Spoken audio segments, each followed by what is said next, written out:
Selection Sunday is here. It's time to fill out our brackets. Let's go. What's up, everybody? This is Kerry. In this video, I'm going to show you how to use the Kenpom's data and the Kenpom prediction formula to pick every single game in the NCAA tournament. Now, this is a bracket that is historically better than just picking the highest seed. And this just might be the edge you need to win your bracket pool, whether it's your coworkers, your family, friends, or whoever. This is going to give you a Kenpom bracket from beginning to end. I just want to show you what happened last year when I entered these into the ESPN Bracket Challenge in 2024. Here we have the Kenpom bracket at the bottom here. It was in the 93.8 percentile in the ESPN Bracket Challenge for 2024. Now the rank was 1.5 million, but it was over 22.6 million brackets in this challenge. So it beat over 21 million brackets last year in 2024. And it correctly picked the champion, Connecticut. These brackets also use the Kenpom data and the Kenpom prediction formula, but it also includes some randomization to pick some upsets. So this is something I'm going to put out on a Tuesday night video. But if you just want to fill out a quick bracket and be competitive in your bracket pool, no matter who you're playing against, I would definitely go for this Kenpom bracket. And I'm going to go through this pretty quickly. Let's get to it. Let's start in the South. But what I'm going to do here is give you the brackets for each of the regions and then get to the Final Four at the end. In the South region, we have Auburn #1 seed here against either Alabama State or St. Francis University. The score you're seeing here is based on Alabama State because Kenpom actually predicted Alabama State to win this playing game. For the 8 versus 9, we have Louisville in a very close game beating Creighton. For the 5 versus 12, we have Michigan beating UC San Diego. Texas A&M beating Yale 75-66. So Yale's in that 13th seed again and trying to upset a number 4 seed. I don't think they're going to get there this year. The 6 versus the 11, we have Mississippi winning this game. Now it's either going to be San Diego State or North Carolina for the play-in. Again, according to the Kenpom stats, we have North Carolina beating San Diego State, and this score is based on Mississippi beating North Carolina. We have Iowa State 78-66 over Lipscomb. We have Marquette over New Mexico, and we have Michigan State 85-66 over Bryant. So all the higher seeds are going to win in the first round. In the second round, we have Auburn beating Louisville 81-73. We have Texas A&M over Michigan 72-70 in a close-fought game. We have Iowa State 75-72 over Mississippi. Then we have Michigan State 73-69 over Marquette. In the first game in the South Region semifinals, we have Auburn over Texas A&M 76-69 in the SEC showdown. Then we have Michigan State beating Iowa State by a point. This sets up a 1 versus 2 seed in the South Region. This is the Elite 8. And we have Auburn 77-71. Congratulations on getting to the Final Four. Next, we have the West Region. The #1 seed in the West Region is Florida. We have Florida over Norfolk State 89-64. The 8 versus 9 is Connecticut versus Oklahoma. Now it looks like that's a tie, but Connecticut is a slight favorite in that game. It's like Connecticut 75.1, Oklahoma 74.9, so those numbers rounded. Now you might be wondering about the upsets. Well, here we go. Colorado State 75-73 over Memphis. This is a 12/5, and this is exactly what the Kenpom prediction formula would predict. So here's our very first upset, a 12/5. In the 4 versus 13, we have Maryland 83-69 over Grand Canyon. We have Missouri 70-64 over Drake. We have Texas Tech over UNC Wilmington 80-65. We have Kansas 74-70 over Arkansas, and St. John's 81-56 over Omaha. In the second round in the West Region, we have Florida 82-71 over Connecticut. We have Maryland 76-69 over Colorado State. We have Texas Tech 79-77 over Missouri in a very close fought battle there. And finally, we have St. John's 71-69 over Kansas.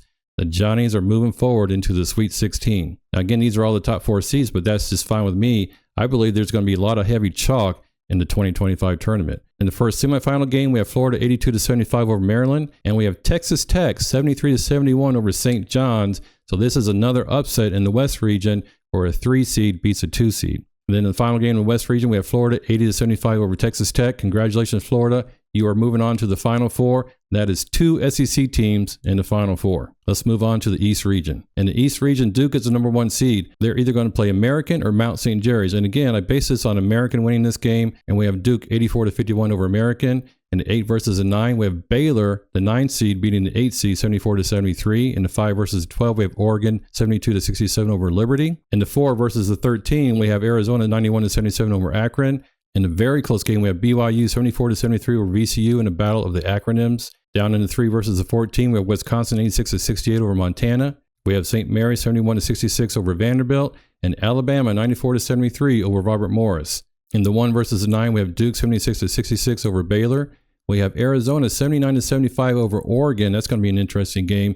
Then we have Wisconsin 79-77 over BYU. And in the bottom there, we have Alabama 78-73 over St. Mary's. Again, the regions are getting really chalky here, but I'll say a little bit more about that near the end of the video, where I really think that chalk is the way to go for this tournament, and I'll tell you why. In this first game, the 1 versus 4, we have Duke 81-72 over Arizona and Alabama 88-85 over Wisconsin. So in the final game here in the East region, we have Duke 87-81 over Alabama.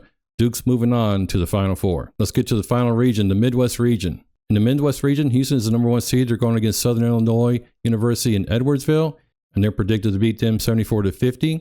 In the 8 versus 9, we have Gonzaga. Now, according to the Kenpom stats, Gonzaga should be like a top 4 seed. So we'll see what happens with Gonzaga in the future. But we have them beating Georgia 78-73, advancing to the second round in the Midwest region. We have Clemson 70-64 over McNeese.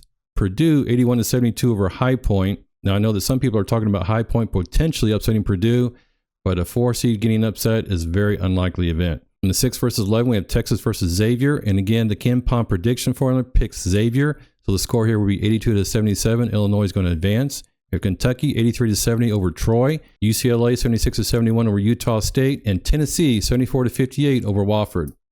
In the second round of the Midwest region, we have Houston 73-67 beating Gonzaga. So this is the one where I think that Gonzaga, even though they have a really high rating, they're facing Houston in the second round. So even though Gonzaga should probably be seeded higher, they're not getting any favors here by having to face the number 1 seed Houston in the second round. I really don't think that Gonzaga should be the 8 seed. In fact, I think they kind of got robbed there. I'm not sure why the committee put them on 8 seed. In the 5 versus the 4, we have Clemson beating Purdue. I know it looks like it's tied there, but again, that's just rounded numbers. We have Clemson beating Purdue, so the 5 seed advancing. This is another small upset here. We have Kentucky 87-86 over Illinois in a very close fought game. And we have Tennessee 66-60 over UCLA. In the third round of the Midwest region, this is a Sweet 16. We have Houston 65-58 over Clemson. And we have Tennessee 76-71 in another SEC showdown in the Sweet 16. It's going to be really interesting to follow the SEC teams in this tournament. Then in the final game in the Midwest region, we have Houston 61-58 over Tennessee. Congratulations, Houston, on getting to the Final Four. So here we go with our Final Four. And I know what you're thinking. We have 4 1 seeds. And you're thinking, Kerry, that hardly ever happens. I totally understand that. I totally get that. But like I said earlier, I think that this tournament is going to be very chalky. I'll tell you why.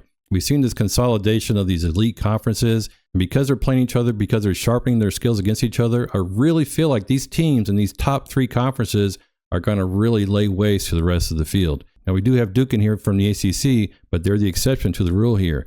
Auburn, Florida, Houston, 2 SEC teams, a Big 12 team, and an ACC team. I think it would be very difficult to bet against any of these teams making the Final Four. So I don't feel bad at all about having 4 number 1 seeds in the Final Four. Now, this actually has happened. It happened in 2008. So let's look at the scores here. We have Auburn and Florida. Again, this looks like a tie, but Florida edges out Auburn here. And we have Duke 65-64 against Houston. That's a lower scoring game, but we know that Houston has a tough defense and they have a slower pace. So we have Florida against Duke in the championship game. And again, I can't argue against either one of these 2 teams being in the final game. I really like this Final Four, and I really like this championship game. According to the Kenpom prediction formula, we'll have Duke 77-76. Congratulations, Duke, on winning your 6th national championship and your first one since 2015. As I said earlier, this is a full Kenpom bracket, Kenpom data, and Kenpom prediction formula. And you can definitely use this to have an edge in your bracket pool, no matter who you're playing against. Good luck in your brackets. Let's go.